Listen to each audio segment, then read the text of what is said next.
আজকে আসো কালকে নাই, যা মন চায় করো তাই। কিন্তু আমার আল্লাহ জানায় দেন, না গোলাম, না না, তোমাকে এই দুনিয়ায় পাঠানো হয়েছে যা মন চায় তা করার জন্য নয়, যা মনে চায় তা বলার জন্য নয়। এই দুনিয়ার হায়াত যদিও অল্প, এই সময় তোমাকে কিছু নির্দেশনা দেওয়া হয়েছে, তোমাকে এই সময় কিছু আদেশ করা হয়েছে, কিছু নিষেধ করা হয়েছে। ও আমার গোলাম, দুনিয়ার মধ্যে যখন তুমি এই আদেশ নিষেধগুলা মেনে চলবা, তুমি যখন জান্নাতে যাইবা, তোমার যা মন চায় তুমি সেথায় তা পাইবা।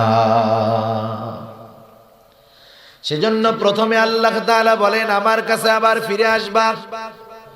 আল্লাহ রাব্বুল আলামিন কোরআনুল কারীমের আরেক জায়গায় জানায় দেন, ও আমার গোলাম, আমি তো তোমাকে মাটি থেকে সৃষ্টি করেছি, এরপরে পুনরায় তোমাকে মাটিতে দাফন করা হয়, আবার পুনরায় আমি আল্লাহ তোমাকে মাটি থেকে উত্থিত করব। আল্লাহ বলেন, মিনহা খলাকনাকুম ওয়া ফিহা নুঈদুকুম ওয়া মিনহা নুখরিজুকুম তারাতান উখরা। মাটি থেকে আল্লাহ আবার আমাদেরকে বের করবে, পারবে তো? পারবে?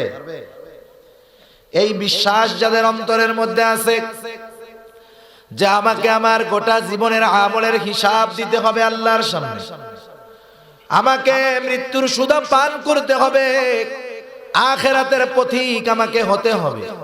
যেমন কোন মানুষ যখন চিন্তা করে আমি সিলেট থেকে চট্টগ্রামে যাব, সফর হলো 10 দিনের, বলেন তো কোন মানুষ কি এক শার্ট এক প্যান্টে এই সফরে যাবে নাকি? কমপক্ষে 5-7 দিন আগে থেকে সে প্রস্তুতি গ্রহণ করবে।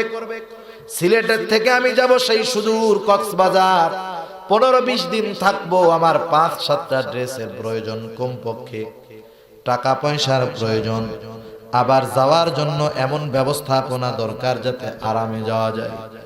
আমি আস্তে আস্তে আমার সফরের সকল সামানাগুলো সংগ্রহ করব। 10 দিনের সফর, 15 দিনের সফর, কত চিন্তা। কিন্তু পরকালের সফর কি 1-2 দিনের সফর নাকি?